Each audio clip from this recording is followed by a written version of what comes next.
प्रसादते भगवते प्रसाद जैसा प्रसादान्नगति कतोऽपि ध्येयं स्तुवाम तस्यौ जसा श्रीचन्दं वन्दे गुरु श्रीचरणारविन्दम्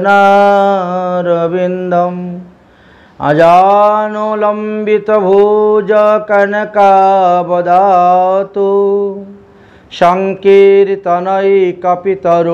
कमलायताक्षो विश्वाम्बर द्विजवर जुगधर्मपालो वन्दे जगत्प्रियकरो करुणावतारो नमो त्रिकालसत्याय जगन्नाथसुताय च सवित्राय सपुत्राय सकलत्राय ते नमो कौस्तुरीतिलकं ललाटे पटले वक्षस्थले न कौस्तुभं नासागरे वरमुखितिकं करतले वेणुकरे कङ्कणं सर्वाङ्गे हरिचन्दनं सुललितं कण्ठे च मुक्तावली गोपश्रीपरिवेष्टितं विजयते गोपालचूडामणि पुल्लेन्दिरवरकान्तिमिन्दुवदनं बर्हावतो सप्रियं श्रीवत्सलाङ्कुमुदारकुस्तुभधरं पीताम्बरो सुन्दरं गोपीनां नयनपलार्चिततनो गोगोप्यशङ्कावृतं गोविन्दं कलवेणुवदनपरं दिव्याङ्गभूषणं भजे बर्हापिराभिरामं मृगमदतिलकं कण्डलाक्रान्तगण्डं कञ्जाक्षं कम्बुकण्ठं स्मृतौ शुभगमुखं स्वाधरेण स्तवेनु श्यामं शान्तं त्रिभङ्गरविकरवसनं भूषितं वैजयन्तात् वन्दे वृन्दावनस्थं युवती शतवृतं ब्रह्मगोपालविषयं तपितकञ्चन गौराङ्गी राधे वृन्दावनेश्वरी विश्वभानुसुते देवी तं नमामि हरिप्रिये नारायणं नमस्कृतं नरं चैव नरोत्तमं देवीं सरस्वती व्यासेन ततो जयमुदीरयेत् द्वादश वयस किशोरमूर्ति शैमवर्ण दिगंबरं व्यासनंदन सुकमनि चरणे कोटि कोटि करतु प्रणाम तुलसी काननम जतर जतर पद्म वनानि च पुराणम पाठनम जतेरो ततरो सन्निहितो हरि हरि भक्ति पराजे चो हरिर्नाम परायणा दुर्वृत्तो वा सुवृत्तो वा तेषां नित्यं नमो नमः वञ्चकल्पतरुभ्यश्च कृपा सिन्धुभ्यो एव च पतितानां पावनेभ्यो वैष्णवेभ्यो नमो नमः जय रूप सनातन भट्ट रघुनाथ श्रीजीव गोपाल भट्ट दास रघुनाथ এই চয় গোস্বামীর করি চরণ বন্দন যাহা হইতে বিঘ্ন নাশয় অভীষ্ট পূরণ সকল শ্রোতা বৈষ্ণব মাতৃবৃন্দের করি নমস্কার কৃপা করি চরণে ধুলি দাও শিরেতে আমার দুর্গমে প্রতিমেন বৈশ্য স্খলত পাদেন গতির্মোহ সকৃপা যষ্টিদানেন সন্তু সন্তু अवलंबनम हरे कृष्ण कृष्ण कृष्ण हरे हरे हरे राम राम राम हरे हरे हरे कृष्ण এই লাইটটা বন্ধ কর দাও, এই লাইটটা।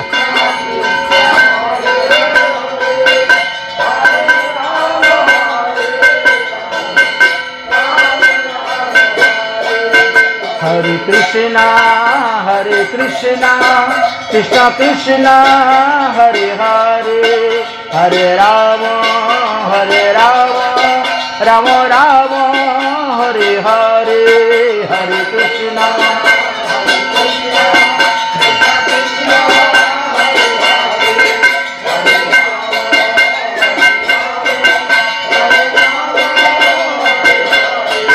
जय राधे जय राधे जय राधे जय राधे जय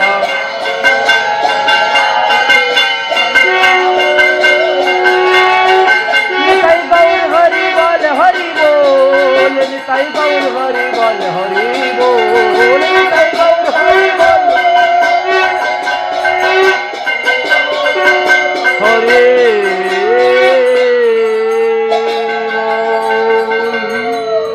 गुरुवे गौरचन्द्राय राधिकायै तदालये, कृष्णाय कृष्ण भक्ताय तद्भक्ताय नमो नमः।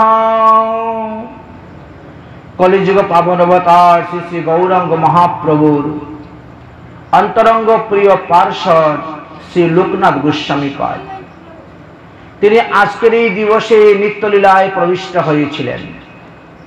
আমাদের মহাজন জনগত সপন্থা অনুসারে যেই দিন যে মহারাজ নিত্যলীলায় প্রবিষ্ট হন সেই দিন সেই মহারাজের জীবনী কথা আস্বাদন করতে হয়। তাই আজ আমরা মহাপ্রভুর প্রিয় পার্ষদ শ্রী লোকনাথ গোস্বামী পাদের জীবনী কথা কিঞ্চিত আস্বাদন করব। তার কারণ হলো, এক হলো ভক্ত ভাগবত আর এক হলেন গ্রন্থ ভাগবত। গ্রন্থ ভাগবত আস্বাদন করতে গেলে ভক্ত ভাগবতকে জানার প্রয়োজন হয়। দুই স্থানে ভাগবত নাম শুনি মাত্র এক ভাগবত ভাগবত শাস্ত্র, আর এক ভাগবত হলো ভক্তিরস পাত্র। সেই ভক্তিরসের পরাকাষ্ঠা হলেন শ্রী লোকনাথ গোস্বামী পাদ, যাকে অষ্ট গোস্বামীর মধ্যে একজন গোস্বামী বলা হয়। আমাদের যত গোস্বামী পাদগণ আছেন সকল গোস্বামীগণের প্রথমেই লোকনাথ গোস্বামী পাদ শ্রীধাম বৃন্দাবনে গিয়েছিলেন এবং মহাপ্রভুর কৃপা তিনি লাভ করেছিলেন। এই শ্রী লোকনাথ গোস্বামী পাদ বাংলাদেশ, বর্তমান বাংলাদেশ যশোহর জেলার অন্তর্গত তালখরিক নামক গ্রামের পূর্ব দিকে কাচনাপাড়ায় পদ্মনাভা ভট্টাচার্যের পুত্র রূপে তিনি অবতীর্ণ হয়েছিলেন। তাহার পিতার নাম পদ্মনাভ, তিনার মাতার নাম ছিল সীতা দেবী, ছোট ভাইয়ের নাম ছিল প্রগল্প ভট্টাচার্য। অদ্যাবধিও সেই স্থানে এই প্রগল্প ভট্টাচার্যের বংশধরগণ অবস্থান করতেছেন। ওই তালকরি গ্রামেই তিনি বাস করেছেন, এখনো তিনার বংশধরেরা আছেন। যাহারা ওই স্থানটি দর্শন করতে চান তারা বাংলাদেশের যশোরের রেল স্টেশনে নেমে মোটর গাড়ি ধরে সোনাখালী যেতে হবে। সোনাখালী হয়ে খেজুরা গ্রাম যেতে হয় এবং খেজুরা গ্রাম থেকে অল্প একটু দূরেই তালকরি গ্রাম পাওয়া যায়, সর্বদা বাহন আছে। এই লোকনাথ গোস্বামী পাদ শৈশবকাল থেকেই সংসারের প্রতি একেবারে উদাসীন ছিলেন। একদা তিনি মাতা পিতা এবং গৃহ সকলকে ত্যাগ করে শ্রীধাম নবদ্বীপে মায়াপুরে শ্রী গৌর সুন্দরীর চরণ দর্শন করার জন্য এসে উপস্থিত হয়েছিলেন। শ্রী গৌর সুন্দর শ্রী লোকনাথকে প্রণয় ভরে আলিঙ্গন করে বললেন, তুমি শীঘ্রই শ্রীধাম বৃন্দাবনে যাও, যেখানে তোমার সহিত আমার পুনরায় মিলন হবে, আর সেখানে আমি তোমাকে সাধ্য সাধন তত্ত্ব উপদেশ প্রদান করিব।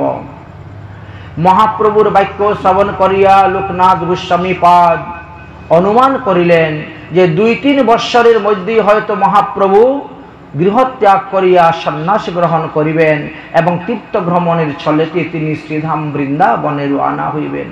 তাই তিনি বড়ই কাতর হয়ে পড়েছিলেন। মহাপ্রভু বললেন, তুমি কেঁদো না, তুমি ধৈর্য ধারণ করো, তোমাকে দিয়ে আমি লুপ্ত তীর্থ উদ্ধার করিব। বৃন্দাবনের লুপ্ত তীর্থকে উদ্ধার করার ভার তোমার উপরে অর্পণ করলাম। কাঁদিতে কাঁদিতেই প্রভুর পায়ে প্রণমিলা মহাপ্রভু লোকনাথ গোস্বামীর মনোভাব বুঝিতে পারিয়া তাকে অনেক প্রবোধ বাক্য দিলেন। অন্তর্যামী প্রভু লোকনাথকে আলঙ্গিয়া কহিলেন, বিদায় গোপনে প্রভু দিয়া। মহাপ্রভুর সন্ন্যাসের কথা সর্বপ্রথম লোকনাথ গোস্বামীর পাদের সঙ্গেই আলোচনা করেছিলেন, অন্য কাউকে বলেন নাই, এটি অতি গোপনে ছিল। মহাপ্রভু বললেন, লোকনাথ তুমি বৃন্দাবনে যাও, আর সেখানেই তোমার সঙ্গে আমার পুনরায় মিলন হইবে। লোকনাথ মহাপ্রভুর পদতলে আত্মসমর্পণ করেছিলেন এবং প্রভুতলে প্রণতি হইয়া তিনি বৃন্দাবনের দিকে রওনা হয়েছিলেন। আসুন আমরাও বৃন্দাবনের দিকে রওনা হই।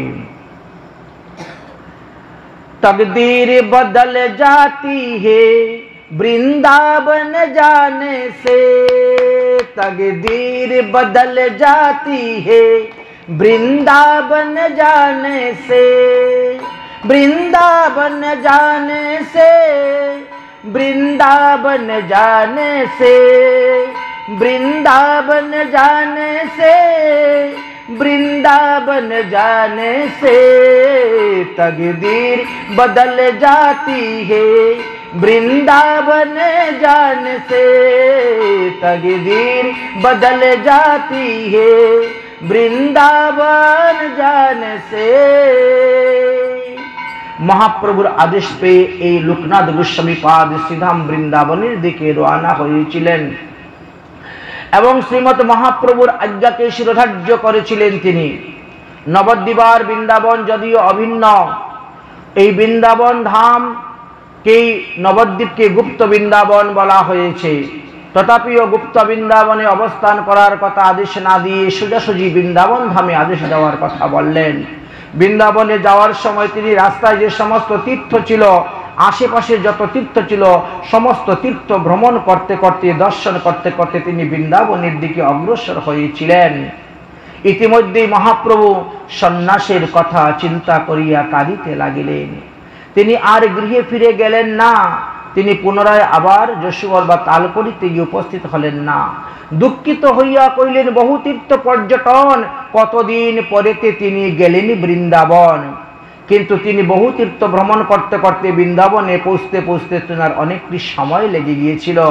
সেই দিকে কি হলো, এইদিকে কলিযুগ পাবন অবতার শ্রী শ্রী গৌরাঙ্গ মহাপ্রভু জগাই মাদাই উদ্ধার, কাজী উদ্ধার করার পর তিনি সন্ন্যাস আশ্রম গ্রহণ করেছিলেন এবং মাতৃ আদেশে তিনি নীলাচলে গিয়ে কিছুদিন অবস্থান করেছিলেন।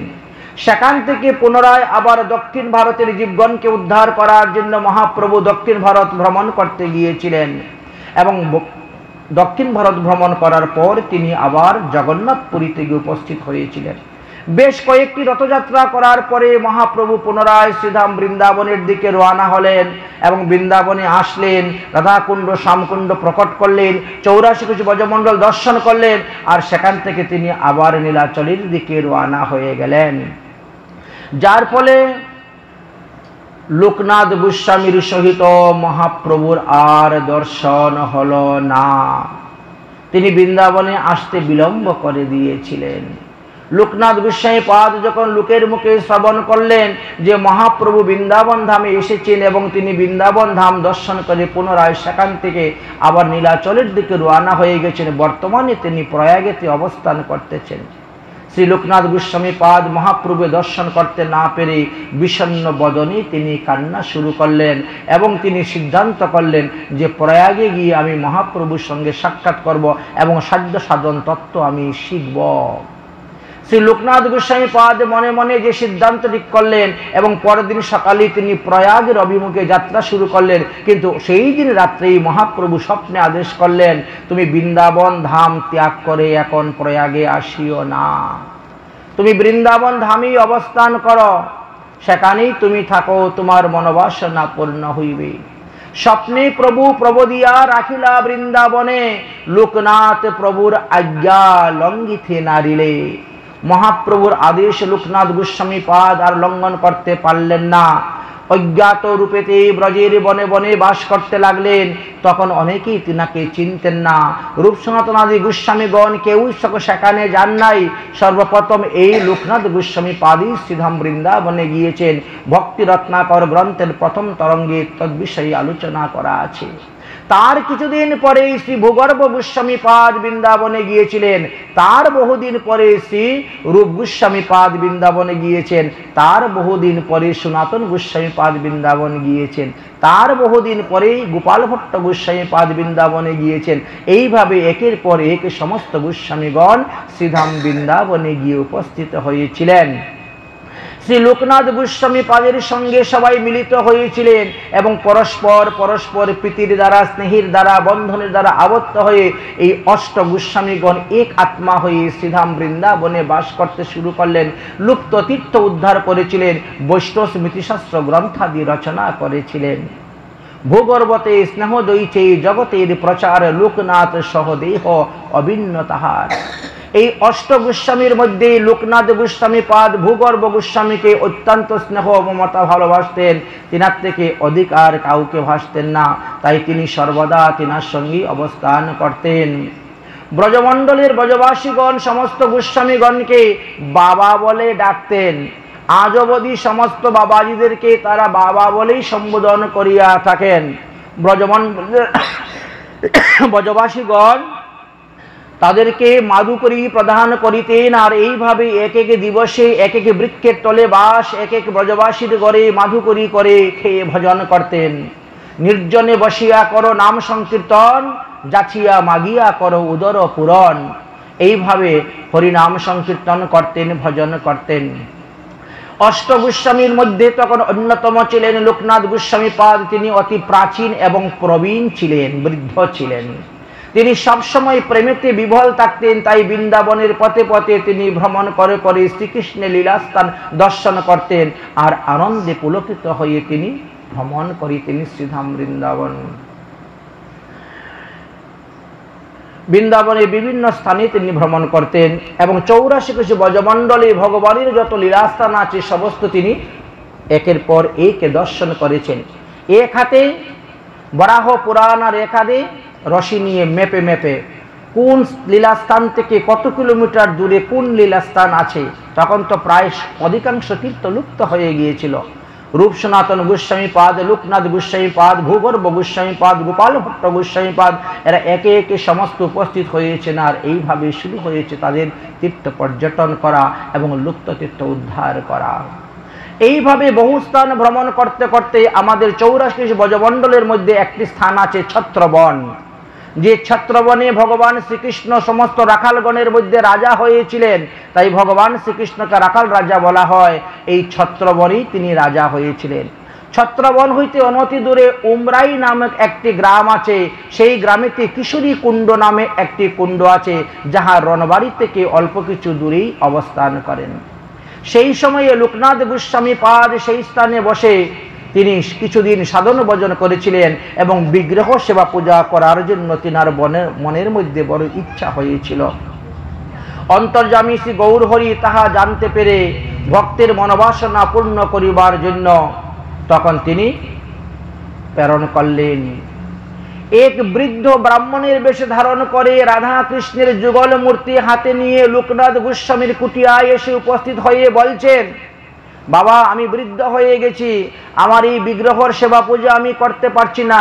এই শ্রী বিগ্রহের সেবা পূজা আজকে থেকে তুমি করো, আমি তোমার হাতে এই বিগ্রহ অর্পণ করিলাম। শ্রী বিগ্রহের নাম কি? শ্রী বিগ্রহের নাম হলো শ্রী রাধা বিনোদ। রাধা বিনোদ বিগ্রহ দিলেন। এই বিগ্রহ হাতে করে নিয়ে যখন কুটিয়ায় প্রবেশ করবেন তখন দেখেন সেই বিগ্রহ দাতা আর সেখানে নেই। অকস্মাৎ সেখান থেকে অদর্শন হয়ে গেলেন। লোকনাথ গোস্বামী তাকে দেখতে না পেয়ে খুব চিন্তিত হয়ে গেলেন। যিনি বিগ্রহ দেওয়ার জন্য আসলেন তিনি কোথায় চলে গেলেন। শ্রীল লোকনাথকে এই রূপে চিন্তামগ্ন দেখিয়া শ্রী বিগ্রহ শ্রী রাধা বিনোদজি হাস্য করিতে লাগিলেন। শ্রী বিগ্রহ লোকনাথ গোস্বামী পাদের সঙ্গে কথা বলতেন, হাস্য পরিহাস্য উপস্যাদি করছেন। আমাকে কে আনিবে রে? আমি তো স্বয়ংই এসেছি। আমি এই হুমরাই গ্রামের বনের মধ্যেই থাকি। কিশোরী কুণ্ড দেখো, এই কুণ্ডেতে আমি বাস করি। তুমি শীঘ্রই আমাকে কিছু ভোজন দাও, আমি বহুদিনের উপবাস আছি। শ্রী লোকনাথ গোস্বামী পাদ মনের আনন্দের সীমা রইল না। তিনি প্রেমনীরে ভাসতে ভাসতে তৎক্ষণাৎ ভগবানের নৈবেদ্য রান্না করতে শুরু করলেন। শ্রী ঠাকুরের রান্না হলো, ঠাকুরকে অভিষেক করানো হলো এবং ভোজন নিবেদন করলেন। পুষ্পসজ্জায় ঠাকুরকে শয়ন করিয়ে দিলেন। আর কি করবেন? পল্লবের বাতাস করতে লাগলেন। তালপাতার বিজন দিয়ে ভগবানকে বাতাস করতে শুরু করেছে। কারণ তখনকার সময় তো পাংখা টাঙ্খা এগুলো ছিল না, তাই মনের আনন্দে সেবা করছেন। মনের আনন্দে করেন শ্রী পাদ সম্ভাষণ, তনু মন প্রাণ প্রভু জয়িছে সমর্পণ। শ্রী বিগ্রহকে শয়ন করার পরে বিগ্রহের চরণ ডাবিয়ে দিতেন, হাত মালিশ করে দিতেন, পা মালিশ করে দিতেন। এইভাবে সাক্ষাৎ বিগ্রহ সেবা করতেন। যেই রূপে মাধুর্য অমৃত পানে মগ্ন হয়েছিলেন লোকনাথ গোস্বামী পাদ, সেই রকম আর কেউ পারে নাই। শ্রী লোকনাথ গোস্বামী পাদ তখন বিগ্রহ রেখেছিলেন, তখন একেবারে ভাঙ্গা জীর্ণ শীর্ণ কুটিয়া ছিল। তাই গ্রামের লোকগণ সবাই বলছেন, বাবা আমরা তোমার জন্য কুটিয়া তৈরি করে দিব। গ্রামবাসীগণ রাধা বিনোদজির প্রকটে হয়েছেন এই কথা শ্রবণ করতে পেরে লোকনাথ গোস্বামীর ভজন কুটিরে এসে উপস্থিত হইলেন এবং সকলেই লোকনাথ গোস্বামী পাদকে কুটিয়া নির্মাণ করে দেওয়ার জন্য সবাই প্রস্তুত হইলেন। তিনি বলছেন, আমি কুটিয়া চাই না, আমি ত্যাগী বাবাজি। আমি কুটিয়া নিয়ে কি করব? কুটিয়া নিলে পরেই আমার আসক্তিতে হয়ে যাবে। মন্দির নির্মাণ করলে তার প্রতি একটা আসক্ত আসবে, মোহ আসবে। আমি আত্মীয় স্বজন, মাতা পিতা, সংসার, বিষয় আশয় সমস্ত ত্যাগ করে বৃন্দাবনে এসেছি, অতএব আমি আর বিষয়ে জড়াতে চাই না। কিন্তু সবাই বললেন, আপনি বিষয়ে জড়াতে না চাইলেও কি হবে? ভগবানকে এইভাবে থাকবেন? ঝড় বৃষ্টি কত কিছু আছে। অতএব রাধা বিনোদের থাকার জন্য তো অন্ততপক্ষে একটি কুটিয়া আমরা নির্মাণ করে দেই। কিন্তু এতেও তিনি রাজি হলেন না। কাপড় দিয়ে ঝুলি তৈরি করে দিয়ে সেই ঝুলির মধ্যে ঠাকুরকে বসিয়ে রাখতেন। যেখানে যেতেন সেখানে কণ্ঠের মধ্যে বেঁধে সেই বিগ্রহকে কণ্ঠে করে নিয়ে তিনি যেতেন। ঝুলিটি মন্দির শরীফ ছিল। অবশেষে ব্রজবাসীগণ একটি লতাপাতার সুন্দর কুটিয়া নির্মাণ করে দিয়েছিলেন, যেখানে কিছুদিন বাস করার পর শ্রী লোকনাথ গোস্বামী পাদ তখন তিনি বললেন, আমি এখান থেকে খয়েরা গ্রামেতে গিয়ে বাস করব, ভজন করব। তাই খদির বনে খয়েরা গ্রামেতে তিনি চলে যান এবং সেখানে বাকি জীবন তিনি বাস করেছিলেন। তাহার চরণে তিনার আচরণের এত বৈরাগ্যের পরিচয় পাওয়া গিয়েছিল যে তখন রূপ সনাতন গোস্বামী পাদ ও নিত্যলীলায় প্রবিষ্ট হয়েছিলেন। তখন লোকনাথ গোস্বামী পাদ জীবিতই ছিলেন। লোকনাথ গোস্বামী পাদ দীর্ঘদিন যাবৎ শ্রীধাম বৃন্দাবনে বাস করেছিলেন। সনাতন গোস্বামী লোক গোস্বামী অন্তর্ধান হওয়ার পরে তিনি বিহল যন্ত্রণায় অশ্বলীয় হয়েছিলেন। তবুও একমাত্র মহাপ্রভুর ইচ্ছাতে তিনি প্রকট ছিলেন, কারণ মহাপ্রভুর সঙ্গে তিনার সাক্ষাৎ হইবে এই আশা নিয়ে তিনি জীবিত ছিলেন। বৈষ্ণবগণ সকলেই তাহাকে অতি যত্নের সহিত রাখতে শুরু করলেন। তারপরে কিছুদিন পরে নরোত্তম দাস ঠাকুর মহাশয় শ্রীধাম বৃন্দাবনে উপস্থিত হলেন। নরোত্তম দাস ঠাকুর মহাশয় লোকনাথ গোস্বামীর কাছ থেকে দীক্ষা গ্রহণ করার জন্য চেয়েছিলেন, কিন্তু লোকনাথ গোস্বামী পাদ বললেন, আমি কোনো শিষ্য করিব না। নরোত্তম দাস ঠাকুর মহাশয় চিন্তা করলেন, আমার মনে ইচ্ছা আমি আপনার কাছ থেকে দীক্ষা নিব আর আপনি শিষ্য করবেন না, তাহলে আমি মনে মনে গুরুরূপে গ্রহণ করে দীক্ষা গ্রহণের আগেই আমি গুরু সেবা শুরু করে দিব। তাই তিনি কায়মন বাক্যে গুরু সেবা করতে শুরু করলেন। নরোত্তম দাস ঠাকুর মহাশয় যেভাবে লোকনাথ গোস্বামী পাদের সেবা করেছিলেন, এই রকম সেবা কেউ করে নাই। রাত্রি প্রাতে যখন লোকনাথ গোস্বামী পাদ যেই স্থানে গিয়ে মলমূত্র ত্যাগ করতেন, সেই স্থান তিনি পরিষ্কার করতেন। তাহার সেবায় সন্তুষ্ট হইয়া লোকনাথ গোস্বামী পাদ নরোত্তম দাস ঠাকুর মহাশয়কে মন্ত্র দীক্ষা দেওয়ার জন্য বাধ্য হয়েছিলেন। সেই নরোত্তম দাস ঠাকুর ভিন্ন লোকনাথ গোস্বামী পাদের আর কোনো শিষ্য আছে বলে কোনো গ্রন্থেতে তাহা জানা যায় না। একদা শ্রীকৃষ্ণদাস কবিরাজ গোস্বামী পাদ এই শ্রী চৈতন্য চরিতামৃত গ্রন্থ যখন শ্যামকুণ্ডের পাশে বসে তিনি লিখেছিলেন, তখন লোকনাথ গোস্বামী পাদও সেখানে ছিলেন। লোকনাথ গোস্বামী পাদের আদেশ নিয়ে, অনুমতি নিয়ে, আশীর্বাদ নিয়ে, তিনার নিকট থেকে বহু উপকরণ আদি প্রার্থনা করে নিয়ে তিনি এই গ্রন্থ রচনা করেছিলেন। লোকনাথ গোস্বামী পাদ বলেছিলেন, আপনি গ্রন্থ রচনা করবেন, গ্রন্থের উপকরণ সম্পর্কে আমি যা কিছুই আপনার কাছে বলি না কেন, আপনি কিন্তু আমার জীবনী সম্পর্কে কোনো কিছু উল্লেখ করবেন না। তাই চৈতন্য চরিতামৃত গ্রন্থেতে লোকনাথ গোস্বামী সম্পর্কে তেমন বিশেষ কিছু জানা যায় না, বর্ণন জানা যায় না। তিনি বলছিলেন, আমার জন্ম স্থান কাল কোনো কিছু তুমি উল্লেখ করিবে না। এই আজ্ঞাভঙ্গ ভয়ে কৃষ্ণদাস কবিরাজ গোস্বামী পাদ চৈতন্য চরিতামৃত গ্রন্থেতে লোকনাথ গোস্বামী সম্পর্কে তিনি কোনো কিছু লিখে যান নাই, গোপন রেখেছিলেন। কিন্তু সত্যি তো একদিন না একদিন প্রকাশ হবেই, সেটা তো আর গোপন থাকে না। পরবর্তী সময়ে শ্রী হরিভক্তি বিলাস গ্রন্থের মঙ্গলাচরণ করতে গিয়ে শ্রী সনাতন গোস্বামী পাদ লোকনাথ গোস্বামীর চরণ বন্দনা করেছিলেন, সেটা দেখতে পাওয়া যায়। সেই স্থানে উল্লেখ আছে, বৃন্দাবনং প্রিয়ানং বন্দে শ্রী গোবিন্দ পদরাম স্থিতরাম শ্রীমৎ কাশীশ্বর লোকনাথম শ্রীকৃষ্ণ দাসনকম। শ্রী বৃন্দাবন প্রিয় শ্রী গোবিন্দ দেবের পাদপদ্ম আস্থিত শ্রীমৎ কাশীশ্বর পণ্ডিত শ্রীমৎ লোকনাথ গোস্বামী এবং শ্রী কৃষ্ণদাস কবিরাজ গোস্বামী পাদকে আমি দণ্ডবত প্রণাম করি, তাহার চরণ বন্দনা করি। শ্রী লোকনাথ গোস্বামী পাদ দের মহিমার কথা নরোত্তম দাস ঠাকুর মহাশয় তিনি তিনার প্রেম ভক্তি নামক চণ্ডিকাতে কিছু বর্ণন করে গিয়েছেন, সেখানে আমরা পাই শ্রী লোকনাথ শ্রী নরোত্তম দাস ঠাকুর মহাশয় গুরু পদপদ্মে প্রার্থনা করেছিলেন, আহা প্রভু লোকনাথ রাখ পদ দ্বন্দ্বে কৃপা দৃষ্টি চাহ যদি হইয়া আনন্দে মনোবাঞ্ছা সিদ্ধ তবে হউ পূরণ তৃপ্তি হেতায় চৈতন্য মিলে যেতা রাধা কৃষ্ণ তুমি না করিলে দয়া কে করিবে আর মনের বাসনা পূর্ণ করো এইবার এটি ন সংসারে মুর আর কেহ নাই কৃপা করি নিজ পদ তলে দেহ ঠাই রাধা কৃষ্ণ লীলা গুণ গাহু রাত্রি দিনে নরোত্তম বাঞ্ছা পূরণ নহে তুহাবিনে নরোত্তম বাঞ্ছা পূরণ নহে তুহাবিনে।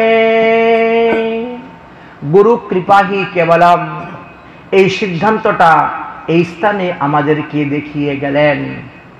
শ্রী নরোত্তম দাস ঠাকুর মহাশয় লোকনাথ গোস্বামী পাদের নিকট থেকে কৃপাপ্রাপ্ত হয়ে তিনি এই সমস্ত গ্রন্থ রচনা করতে পেরেছিলেন, স্ফূর্তি হয়েছিল তিনার। তাই শাস্ত্রে গুরু কৃপাহি কেবলম বর্ণন করে গিয়েছেন। শ্রী লোকনাথ গোস্বামী পাদ দীর্ঘকাল যাবৎ তিনি 84 কোশ ব্রজমণ্ডলের বিভিন্ন স্থানে বাস করেছিলেন। তার মধ্যে অধিক সময় তিনি খয়রা গ্রামে খদির বনেতে বাস করেছিলেন, ভজন করেছিলেন এবং ভজন করতে করতে শ্রাবণ মাসের কৃষ্ণপক্ষের অষ্টমী তিথিতে তিনি নিত্যলীলায় প্রবিষ্ট হয়েছিলেন। খয়রা গ্রামে যুগল কুণ্ডে নামে একটি দীর্ঘ কুণ্ড আছে, সেই কুণ্ডের তীরে লোকনাথ গোস্বামী পাদের সমাধি আজ অবধি আছে। এই লোকনাথ গোস্বামী পাদ হলেন আমাদের অষ্ট গোস্বামীগণের মধ্যে একজন গোস্বামী। শ্রীমৎ রাধা বিনোদেকম সেবা সম্পদম সমম্বিতম পদ্মনাভত মজম শ্রীমন লোকনাথম প্রভুম ভজে। শ্রী শ্রী রাধা বিনোদের ঐকান্তিক সেবা সম্পত্তির বৈশিষ্ট্য শ্রী পদ্মনাভ তনয় শ্রী লোকনাথ গোস্বামী পাদকে আমরা দণ্ডবত প্রণাম করি। যে লোকনাথ গোস্বামী পাদের কৃপাতে নরোত্তম দাস ঠাকুর মহাশয় ধন্য হয়েছিলেন এবং নরোত্তম দাস ঠাকুর মহাশয়ের কৃপাতে আরো বহু ভক্তবৃন্দগণ ধন্য হয়েছেন। নরোত্তম দাস ঠাকুর মহাশয়ের অনেক শিষ্য প্রশিষ্যগণ আছেন। এইভাবে গৌরাঙ্গ মহাপ্রভুর এক শাখা হলেন লোকনাথ গোস্বামী পাদ, যার কৃপাতে আমরা লুপ্ত তীর্থ দর্শন করতে পারছি, যার কৃপাতে আমরা সাধন ভজন জানতে পারতেছি। তাহলে একমাত্র ওই ভক্তি বিধির মূল, ভক্তি বিধির মূল কহিলেন বেদব্যাস, সাক্ষাতে গৌরাঙ্গ মহাপ্রভু তাহা করিলেন প্রকাশ। মহাপ্রভু এই ভক্তি যে বিধির মূল তা প্রকাশ করে দিলেন। শ্রীমদ্ ভাগবত মহাপুরাণে বর্ণন করে গেলেন, কলৌ তো কেবলা ভক্তি ব্রহ্ম সাযুজ্যকারিণী। এই কলিযুগে ভক্তি ছাড়া জীবের আর কোনো মুক্তি নাই। একমাত্র ভক্তির দ্বারাই জীব মুক্তি লাভ করতে পারে, ভক্তির দ্বারাই মানুষ সংসার বন্ধন থেকে মুক্ত হইতে পারে। আর সেই ভক্তি হলো একমাত্র মুক্তির পন্থা। সেই ভক্তি অর্জন করতে গেলে আমাদেরকে ভক্তদের সঙ্গ করতে হবে। শাস্ত্রে বলছেন, ভগবত সঙ্গ ছাড়া কখনো আপনা আপনি হৃদয়ের মধ্যে ভক্তি উদয় হয় না। ভক্তি উদয় হতে গেলে সেই ভক্তদের সঙ্গ করতে হয়। সাত্ত্বিক ভক্তদের সঙ্গ দ্বারাই আমাদের ভক্তির উদয় হইবে এবং ভক্তির কৃপাতে আমরা ভগবান লাভ করতে পারব।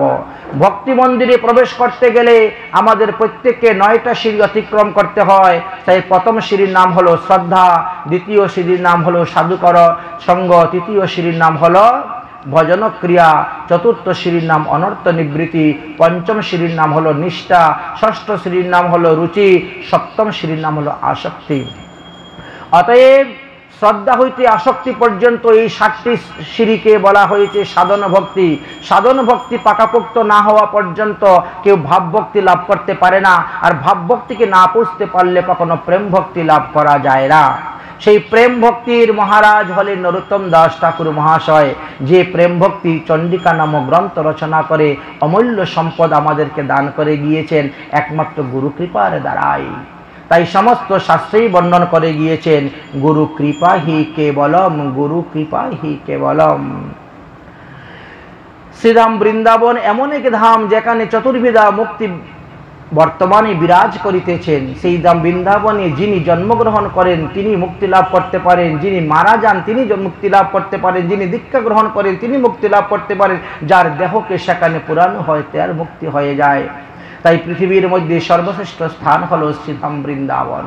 কলিযুগ পাবন অবতার শ্রী শ্রী গৌরাঙ্গ মহাপ্রভু রায় রামানন্দকে জিজ্ঞাসা করেছিলেন, রামানন্দ বলো তো দেখি, সর্বত্র তেজিয়া জীবের কর্তব্য কাহা বাস? রায় রামানন্দ বলেন, শ্রীধাম বৃন্দাবন যাহা লীলা রাস। আমাদের সমস্ত ভারতবর্ষের মধ্যে উত্তরপ্রদেশ শ্রেষ্ঠ। উত্তরপ্রদেশের মধ্যে যত তীর্থ আছে আর কোনো প্রদেশে তত তীর্থ নাই। উত্তরপ্রদেশেই বারবার ভগবানের অবতার হয়েছে বহু। উত্তরপ্রদেশের মধ্যে যতগুলা তীর্থস্থান আছে তার মধ্যে মথুরা মণ্ডল শ্রেষ্ঠ বলেছেন, কারণ সেখানে স্বয়ং ভগবান শ্রীকৃষ্ণ লীলা করে গিয়েছেন। কৃষ্ণস্তু ভগবান স্বয়ং। মথুরা মণ্ডলের মধ্যে 364টি গ্রাম আছে, 12টি বন আছে। 12টি বনের মধ্যে হলো বৃন্দাবন ধাম শ্রেষ্ঠ, কারণ বৃন্দাবন ধামে রাসলীলা করেছেন শ্রী গোবিন্দ। শতকোটি গোপী লইয়া যশোদা নন্দন, বৃন্দাবনে রাসলীলা কইলেন আরম্ভন। নাগর টেরে টেরে হেরয়ে রায় হি বয়ান। শ্রীধাম বৃন্দাবন থেকে আরো শ্রেষ্ঠ হলো গিরিরাজ গোবর্ধন পর্বত, যাকে একে মুকুটমণি বলা হয়েছে। বৃন্দাবন ধামকে বলা হয়েছে নিত্য গোলক ধাম, বর্ষণাকে বলা হয়েছে ব্রহ্মলোক, আর নন্দগ্রামকে বলা হয়েছে কৈলাস। এক এক স্থানের এক এক প্রকার মহিমার কথা বর্ণন করলেন। তাই গিরিরাজ গোবর্ধন পর্বত হলো আরো শ্রেষ্ঠ। তিনি হলেন সমস্ত ভক্তগণের মধ্যে শ্রেষ্ঠ ভক্ত, কিন্তু সেই ভক্ত ভগবান সুহম করে দিয়ে নিজেই তিনি বিগ্রহ রূপে প্রকট হলেন, আমি গিরিরাজ গোবর্ধন। সেই গিরিরাজ গোবর্ধনের 2টি চক্ষু স্বরূপ হলেন আমাদের এই রাধাকুণ্ড শ্যামকুণ্ড। সেই রাধাকুণ্ড শ্যামকুণ্ডের মহিমার কথা বর্ণন করতে গিয়ে বললেন, এই রাধাকুণ্ডে যে একবার করে স্নান, রাধা সম প্রেম কৃষ্ণ তারে করেন দান। 60,000 কোটি তীর্থতে স্নান করলে যেই ফল লাভ করা যায়, একমাত্র রাধাকুণ্ডে স্নান করলে পরে সেই ফল লাভ করা যায়। এমনই মহিমা এই রাধাকুণ্ড শ্যামকুণ্ডের, এমনই মহিমা শ্রীধাম বৃন্দাবনের। অতএব সেই বৃন্দাবন ধামে মহাপ্রভু সমস্ত পার্ষদগণকে পাঠিয়েছেন, পরিজনগণকে পাঠিয়েছেন। মহাপ্রভুর কাছে যিনি আসতে থাকে, যাও বৃন্দাবন, বৃন্দাবনে গিয়েই ভজন করো। কারণ বৃন্দাবনের ভজনটি হলো মাধুর্য রসের ভজন। ভজন অনেকেই অনেকভাবে করে থাকেন। কেউ তান্ত্রিকভাবে ভজন করে যাচ্ছেন, কেউ বিধি মার্গে ভজন করে যাচ্ছেন, কেউ রাগ মার্গে ভজন করে যাচ্ছে, কেউ বিধি রাগ মিশ্রিতভাবে ভজন করে যাচ্ছেন। শাস্ত্রে বললেন বিধি মার্গে ভজন করলে পার্শ্বদেহে বৈকুণ্ঠে যাওয়া যায়, আর রাগমার্গে ভজন করলে ব্রজেন্দ্রনন্দন শ্রীকৃষ্ণকে পাওয়া যায়। রাগমার্গে ভজন না পাওয়া পর্যন্ত কখনো রাধা গোবিন্দকে পাওয়া যাবে না। তাই রাধা গোবিন্দকে পেতে গেলে রাগমার্গ অবলম্বন করে আমাদেরকে ভজন করতে হয়। এবং গুরুদেবের দেওয়া প্রদত্ত একাদশ যুক্ত ভাবকে চিন্তন করিয়া যদি ভজন করা যায়, তাহলে সাধক দেহ থেকে আপনি সিদ্ধ দেহ লাভ করতে পারবেন। আর সিদ্ধ দেহিতে আপনি রাধা গোবিন্দের চরণে গিয়ে, নিত্য ধামে গিয়ে নিত্য সেবার অধিকারী হয়ে রাধারানী সখী মঞ্জুরি রূপে সেখানে বাস করতে পারবেন। এই সাধন ভজনের দ্বারা আমাদের এই পঞ্চভৌতিক দেহটাও অপ্রাকৃত চিন্ময় দেহ হয়ে যায়। তাই ভজনের এমনই শক্তি। ভজনের দ্বারা মানুষ ইচ্ছা করলে দেবতা হতে পারে, ইন্দ্র হতে পারে, এমনকি ব্রহ্মা হতে পারে।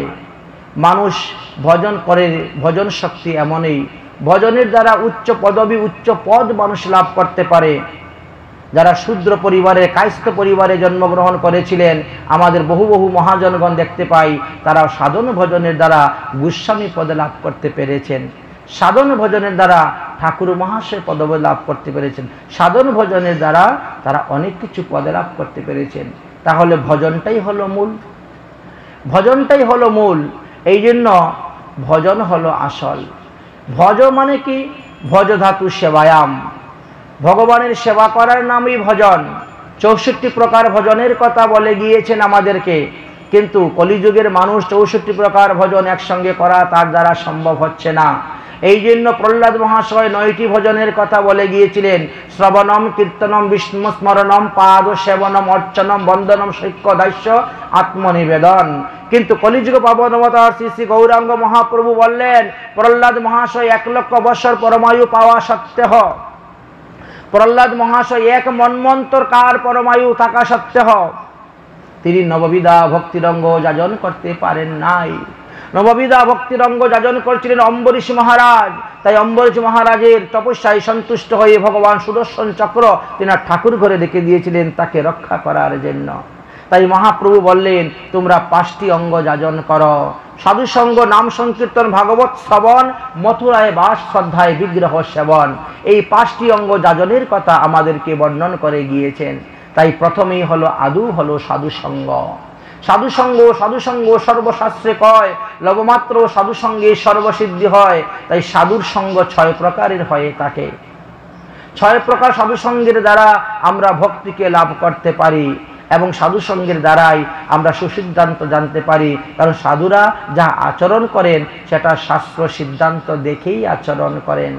তারা শাস্ত্রের বিরুদ্ধে ও শাস্ত্রে যেটা নিষেধ সেটা কখনো করেন না।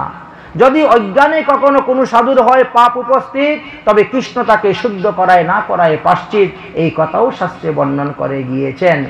যাই হোক, এই লোকনাথ গোস্বামী পাদ তিনি শ্রীধাম বৃন্দাবনে এসে উপস্থিত হয়ে এইভাবে সাধন ভজন করে ভগবত ধাম প্রাপ্ত হয়েছিলেন। শ্রীমতী রাধারানীর চরণতলে তিনি গিয়েছিলেন, স্বামিনীর চরণতলে গিয়েছিলেন। তাই তো বলছেন, রাধারানীর চরণ রেণু আশ্রয় করতে পারে কে রে? বলে, যারা রাধারানীর চরণ রেণু কপালে ধারণ করেছেন, তিলক ধারণ করেছেন। শ্রী রাধিকার চরণ রেণু ভূষণ করিলে তনু অনাহাসে পাবে গিরিধারী। গিরিধারীকে, ভগবান শ্রীকৃষ্ণকে পাওয়ার জন্য একমাত্র উপায় হলো এই রাধাকুণ্ডের রজ দ্বারা অঙ্গে তিলক রচনা করা। রাধারানীর রজ যদি তিলক ধারণ করা যায়, তাহলে রাধারানীর কৃপা লাভ করা যায়। শাস্ত্র মহাজনগণ বর্ণন করেছেন, রাধে তেরি চরণ কি, শ্যামা তেরি চরণ কি, যারা ধूल ही मिल जाए, राधे तेरी चरण की, श्यामा तेरी चरण की, जरा धूल ही मिल जाए, राधे तेरी चरण की। सुना तेरी रहमा दिन रात बरसाती है, सुना तेरी रहमत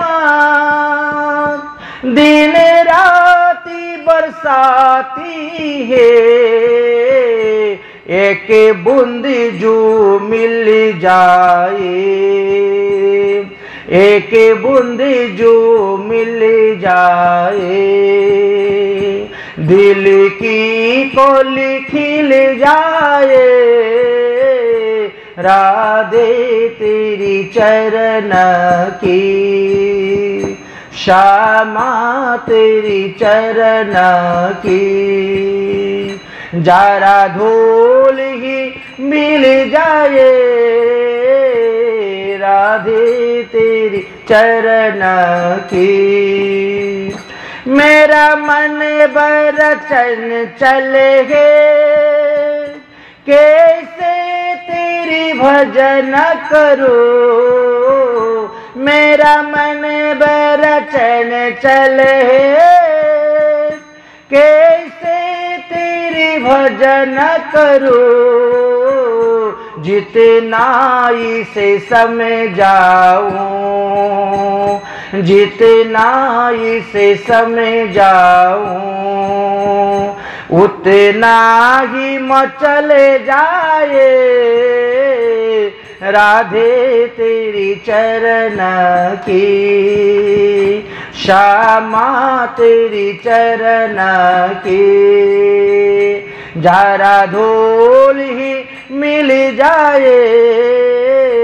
राधे तेरी चरण की, राधे मेरा जीवन की बस एक ही तमन्ना है। राधे मेरा जीवन की बस एक ही तमन्ना है। तुम सामने हो मेरी, तुम सामने हो मेरी, मेरा दम ही निकल जाए। राधे तेरी चरण की, श्यामा तेरी चरण की, जरा धूल ही मिल जाए। राधे तेरी चरण की, नजरों से गिराना ना, चाहे जितना सजा देना। नजरों से गिराना ना, चाहे जितना सजा देना। नजरों से जो गिर जाए, नजरों से जो गिर जाए, मुश्किल ही संभाल पाए। राधे तेरी चरण की, श्यामा तेरी चरण की, जरा धूल ही मिल जाए।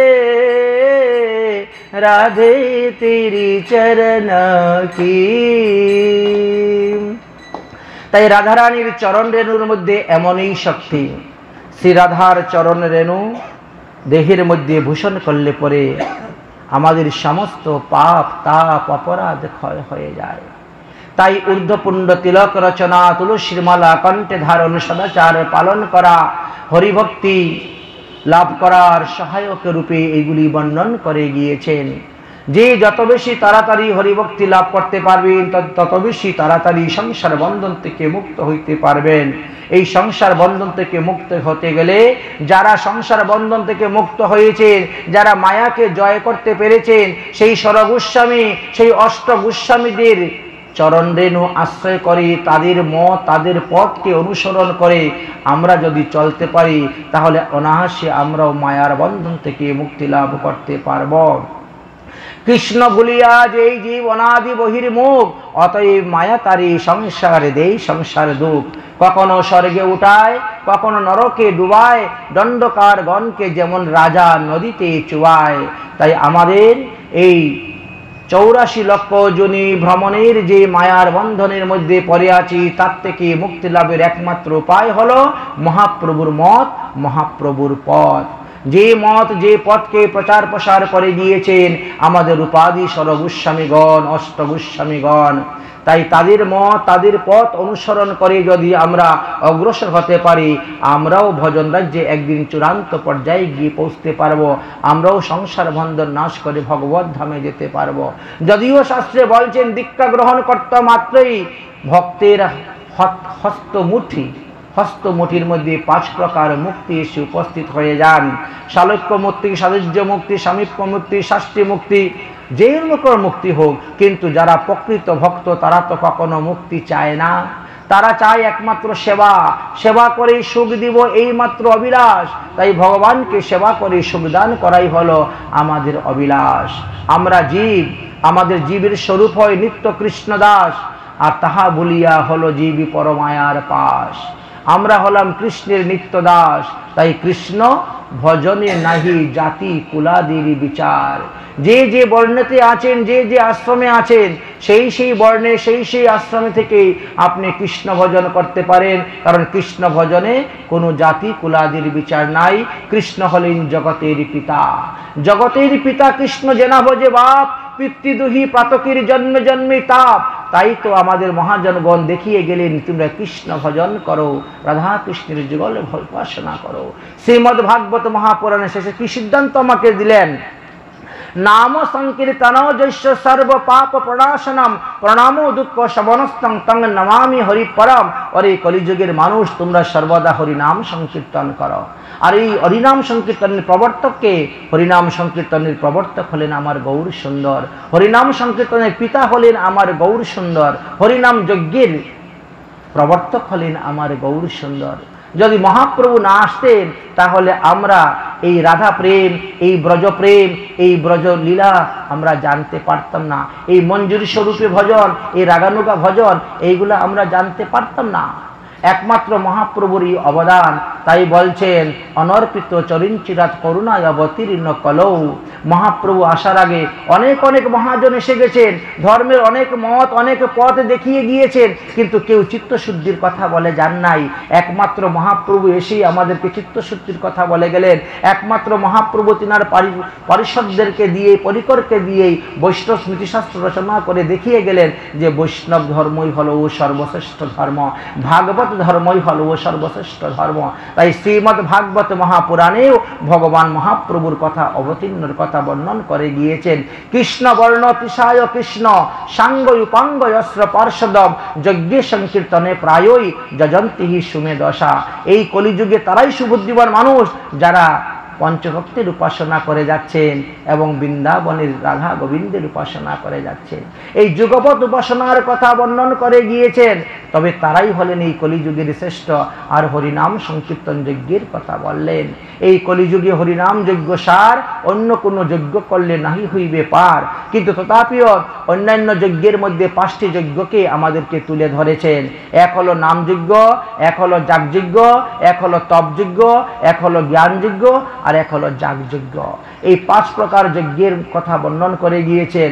হোম যজ্ঞের কথা বর্ণন করে গিয়েছেন এবং হোম যজ্ঞ করার বিধানের কথা দেওয়া আছে। যাই হোক, দ্রব্য শুদ্ধ পাওয়া যায় না বলে হোম যজ্ঞের দ্বারা ফললাভ করা যায় না। ঠিক তেমনি ভাবে নামযজ্ঞ যাহার দ্বারা নামযজ্ঞ করানো হবে তিনি সদাচার সম্পূর্ণ হতে হবে, তিনি প্রসাদভোজী হতে হবেন, তবে বিষ্ণু মন্ত্রে দীক্ষিত হতে হবেন, তবেই গিয়ে লাভ হয়ে থাকে। বিষ্ণু দীক্ষা বিহীনা নাম নাই অধিকার কথা শ্রবে। যত পর্যন্ত বিষ্ণু মন্ত্রে দীক্ষা গ্রহণ করা না যায় ততক্ষণ পর্যন্ত তন্ত্র মন্ত্র জপ তপ বলা হয়েছে দীক্ষাই মূল হয়।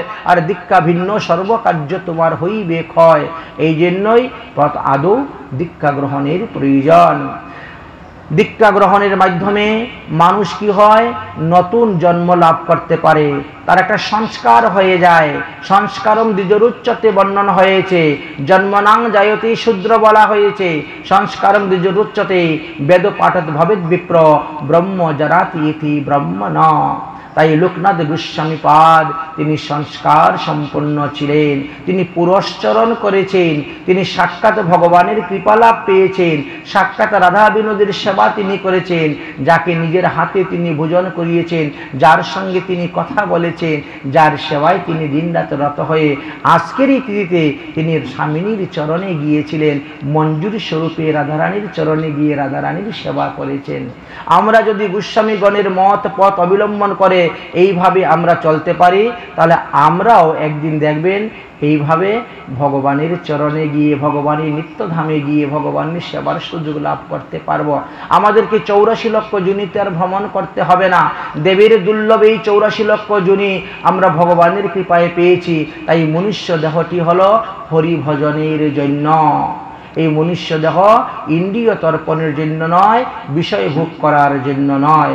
বিষয় ভোগ আমাদের অনেক হয়েছে, অনেক জন্ম করেছি, এই জন্মটি হরিভজনের জন্য বলছেন। তাই আমাদের মহাজনগণ বলছেন, আমার কাছে করতাল দেন তাহলে। এই মৃদঙ্গটা কিসের জন্য বসে আছে দেন তো। হরি কা ভজন কর হরি হে হামারা। আপনাদের মধ্যে কেউ বাজাইতে পারেন না, এই জন্য পরে আছে। কাশিটা কোথায়? দেন আমার কাছে দেন। আপনারা বাজাইতে কষ্ট হয় যদি, ওই আগে তো গান গাইলাম, কেউ বাজাইলেন না তো। হরি কা ভজন কর হরি হে হামারা, হরি কা ভজন কর হরি হে হামারা। হরি নাম বিনা কবু, হরি নাম বিনা কবু নাহি কো গুজারা।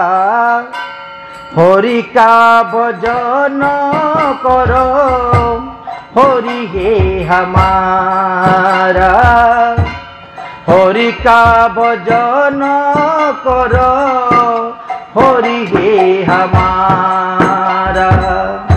হরি নাম সে তেরা काम ही बनेगा, हरि नाम ही तेरा साथी चलेगा। हरि नाम से तेरा काम ही बनेगा, हरि नाम ही तेरा साथी चलेगा। हरि नाम लेने वाला, हरि नाम लेने वाला हरि का प्यारा। हरि का भजन कर हरि हे तुम्हारा, हरि का भजन कर हरि हे तुम्हारा।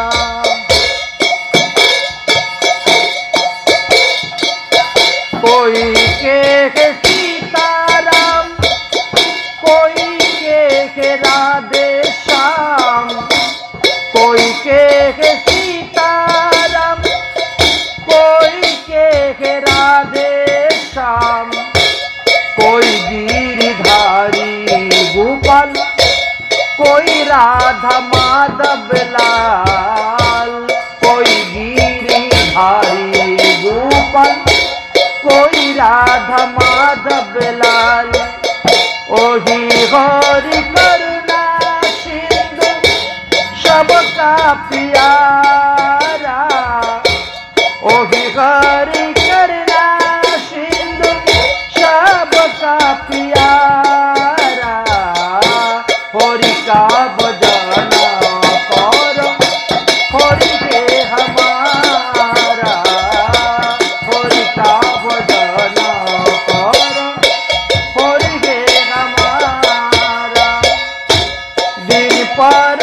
का भजन कर हरि हे हमारा, हरि का भजन कर हरि हे हमारा। হরি ভজন করেছিলেন বলেই শ্রী হরি সাক্ষাৎ রূপে এসে তাদেরকে দর্শন দিলেন। শ্রী বিগ্রহ প্রকট হলেন তাদের সম্মুখে। লোকনাথ গোস্বামী পাদের কাছে যেভাবে রাধা বিনোদ বিগ্রহ এসে প্রকট হয়েছেন, সনাতন গোস্বামী পাদের নিকটে তো এসে উপস্থিত হলেন মদন মোহন। রূপ গোস্বামীর পাদে এসে উপস্থিত হলেন শ্রী রাধা গোবিন্দ। জীব গোস্বামী পাদের কাছে আসলেন রাধা দামোদর। শ্যামানন্দ প্রভুর কাছে রাধা শ্যামসুন্দর। এক এক গোস্বামী, আর আমাদের মধু পণ্ডিতের কাছে গোপীনাথ প্রকট হলেন। কিসের দ্বারা? ভজনের দ্বারা। গোপাল ভট্ট গোস্বামীর কাছে রাধা রমন। এই সমস্ত বিগ্রহ প্রকটিত বিগ্রহ, স্বয়ং প্রকট বিগ্রহ 8 প্রকারের আছে। 8 প্রকার বিগ্রহের মধ্যে স্বয়ং প্রকটিত বিগ্রহের শক্তি সব থেকে বেশি। যে বৃন্দাবন ধামে গিয়ে রাধা গোবিন্দকে একবার দর্শন করেছেন, তিনাকে পুনরায় আর জমালয়ে যেতে হবে না, মাতৃগর্ভে যেতে হবে না। এমনই মহিমা শ্রীধাম বৃন্দাবনের। বৃন্দাবনের কণা কণা, রজকণার এমনই মূল্য। মুনি ঋষিগণ পর্যন্ত গাছপালা রূপে তারা বসে ভজন করে যাচ্ছেন শ্রীধাম বৃন্দাবনে। বৃন্দাবনের বৃক্ষ লতা পর্যন্ত তারাও ভজন করে যাচ্ছেন ভগবানের। আর আমরা এত সুন্দর মনুষ্য দেহ পেয়েও আমরা হরির ভজন করি না, আমরা মায়ার সংসারের ভজন করে যাচ্ছি। তাই মহাজনগণ আমাদেরকে চেতাবাণী দিচ্ছেন, বারবার বলছেন যে হে জীব, নরতনু ভজনের মূল। স্ত্রী পুত্র বন্ধু জাত মরে যাবি শত শত, আপনি আপন হও সাবধান। এখনো সময় আছে, হরিভজন কর। পরপারের সম্বল অর্জন কর। পরকালের সম্বল যদি অর্জন করে না যেতে পারো, তাহলে আত্মকল্যাণ হবে না। এইবার আপনি মনুষ্য দেহে আছেন, যদি আত্মকল্যাণ করতে না পারেন, আত্মার ঊর্ধ্ববর্তী করতে না পারেন, তাহলে আবার গাছপালা পশু পাখি কীট পতঙ্গ 84 লক্ষ জনিতে যেতে হবে।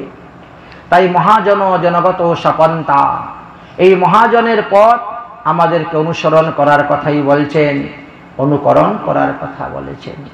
ভগবানের লীলা জীবের অনুকরণ করার বিষয় নয়। কোনো জীব যদি ভগবানের লীলাকে অনুকরণ করতে যায়, তাহলে তিনার পদস্খলিত হবে, অপরাধ হবে, অনুকরণ করা যাবে না। কিন্তু একজন ভক্তের ভজনকে দেখে আরেকজন ভক্ত ভজনে করতে পারেন, এতে কোনো মাৎসর্যতা আসে না। ভজন বৃদ্ধির জন্য, ভজন অঙ্গ লাভ করার জন্য যদি কেউ কঠোর নিয়ম পালন করেন, তাহলে তিনারই লাভ হইবে। এতে মাৎসর্যতা বলা হয় না। মাৎসর্যতা অন্যান্য কারণের ক্ষেত্রে বলা হয়। অন্যের উৎকৃষ্ট সহ্য না করাকে মাৎসর্য বলা হয়। কিন্তু ভজনের দিক দিয়ে যদি কেউ মনে করে ইনি যদি 1 লক্ষ হরিনাম করে, তাহলে আমি প্রতিদিন 3 লক্ষ হরিনাম করব, কিন্তু তাহলে সেটাকে মাৎসর্য বলা হবে না। ভজন রাজ্য এমন এক বস্তু, তাই যে যত বেশি ভজন করতে পারবেন ততই তার কল্যাণ, ততই তিনি ঊর্ধ্বগতি লাভ করতে পারবেন। আর এই যে চাতুর্মাস্যের মহিমার কথা তো শাস্ত্রে আরও বর্ণন করে গিয়েছেন। চাতুর্মাস্যের মধ্যে কার্তিক মাসে সবথেকে বিশেষ মহিমার কথা বর্ণন করছেন। তাই এই চাতুর্মাস্যতে শ্রাবণ মাস চলতেছে, শ্রাবণ মাসে সর্বপ্রকার শাক খাওয়া বর্জন আছে। শ্রাবণ মাসে কখনো শাক খাবেন না। ভাদ্র মাসে দধি খাওয়া নিষিদ্ধ আছে। আশ্বিন মাসে দুগ্ধ খাওয়া নিষিদ্ধ আছে। আর কার্তিক মাসে আমিষ দ্রব্য বর্জন নিষিদ্ধ আছে। যে যতটা নিয়ম পালন করতে পারেন ততটাই ভালো। চাতুর্মাস্যের মধ্যে বেগুন খাওয়া নিষিদ্ধ, পটল খাওয়া নিষিদ্ধ, বরবটি খাওয়া নিষিদ্ধ, রাজমা খাওয়া নিষিদ্ধ। এই 4 মাসের জন্য এইগুলা বর্জনের কথা শাস্ত্রে বর্ণন করে গিয়েছেন। তাই যদি শাস্ত্র সিদ্ধান্ত কেউ মেনে চলতে পারেন তাহলে তার কল্যাণ। শাস্ত্রের প্রতি যার অশ্রদ্ধা, তিনি কখনো ইহজগতে সুখ লাভ করতে পারবেন না, আর পরজগতে গিয়েও শান্তি পাবেন না। তাই শাস্ত্র মেনে চলাটাই আমাদের কর্তব্য। আমাদের 6 প্রকার শাস্ত্রের কথা বর্ণন করে গিয়েছেন। 4 বেদ, 6 শাস্ত্র, 18 পুরাণ, সবগুলাতেই জীবের মঙ্গলের জন্য, জীবের কল্যাণের জন্য উপদেশ দিয়ে গিয়েছেন। তাই আমাদের চৈতা গুরু হলেন আমাদের এই ব্যাসদেব। কিছুদিন আগেই গুরু পূর্ণিমা গিয়েছে, সকলেই আপন আপন গুরু পূজা করেছেন, আবার তৎসঙ্গে ব্যাস পূজার বিধানের কথা বর্ণন করে গিয়েছিলেন। তাই ব্যাস পূজা, গুরু পূর্ণিমা তিথিতে উৎসব অনুষ্ঠান হয়েছে। সেই ব্যাসদেব হলেন ভগবানের 17তম অবতার। ভগবান সাক্ষাৎ তিনি এই ব্যাসরূপে অবতীর্ণ হয়ে এই সমস্ত জ্ঞানের ভাণ্ডার আমাদের কাছে পৌঁছিয়ে দিলেন। আমাদের হৃদয়ের অজ্ঞানরূপী অন্ধকারকে দূর করে দিয়ে জ্ঞানের আলো প্রকাশিত করে দিয়েছেন। তাই তিনি জ্ঞানদ গুরু, তিনি চৈতা গুরু। তাই তারও পূজা করতে হয় প্রত্যেক বৎসরে একবার আষাঢ় মাসের পূর্ণিমায়। ওই দিনটি ব্যাসদেবের আবির্ভাব তিথি ছিল। ভগবানের আবির্ভাব তিথি পালন করা হয়, আর বৈষ্ণবের তিরোধান তিথি পালন করা হয়। তাই লোকনাথ গোস্বামী পাদের তিরোধান তিথি উৎসব উপলক্ষে তিনার কিঞ্চিত মহিমার কথা আমরা আস্বাদন করলাম, যাতে তিনার কৃপাতে আমরাও সাধন ভজনে অগ্রসর হতে পারি, ভগবত পাদপদ্ম লাভ করতে পারি। তাই আজকের মতন এখানে হরিকথা এখানে বিশ্রাম দিচ্ছি। যদক্ষরম পদবষ্টং মাত্রাহীনশ্চ ইয়দ্ভবেৎ তৎসর্বক্ষমতাং দেবং প্রসিদ্ধং পরমেশ্বর। ওম সর্বে ভবন্তু সুখিনঃ সর্বে সন্তু নিরাময়া সর্বে ভদ্রাণু পশ্যন্তু মা কশ্চিৎ দুঃখবাদ ভবেৎ। ওম শান্তি, ওম শান্তি, ওম শান্তি। জয় জয় রাধে কৃষ্ণ গোবিন্দ গোপাল, রাধে রাধে জয় জয় রাধে কৃষ্ণ।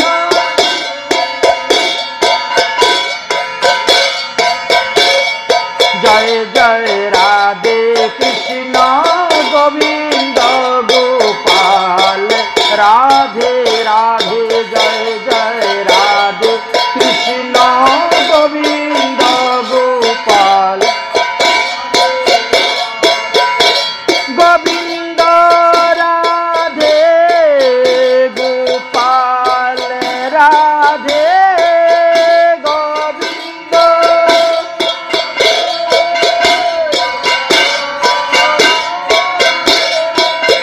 গোবিন্দ রাধে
চরণারবিন্দ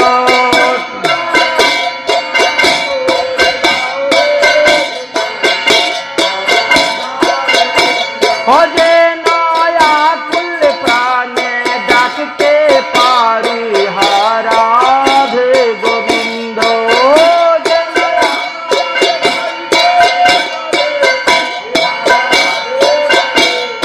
জয় জয় রাধে কৃষ্ণ গোবিন্দ গোপাল রাধে রাধে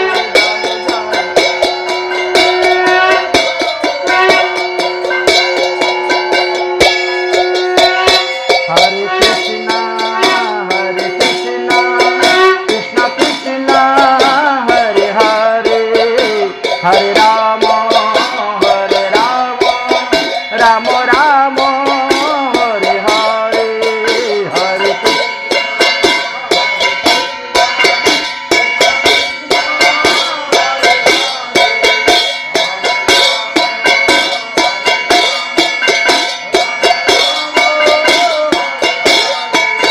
हरे कृष्णा कृष्ण कृष्ण हरे हरे हरे राम राम राम हरे हरे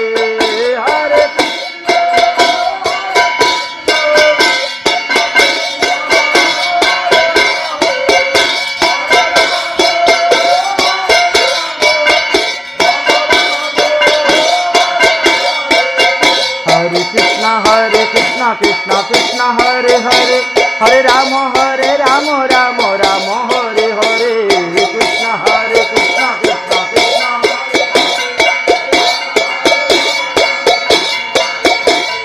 कृष्ण हरे कृष्ण कृष्ण कृष्ण हरे हरे हरे राम राम राम हरे हरे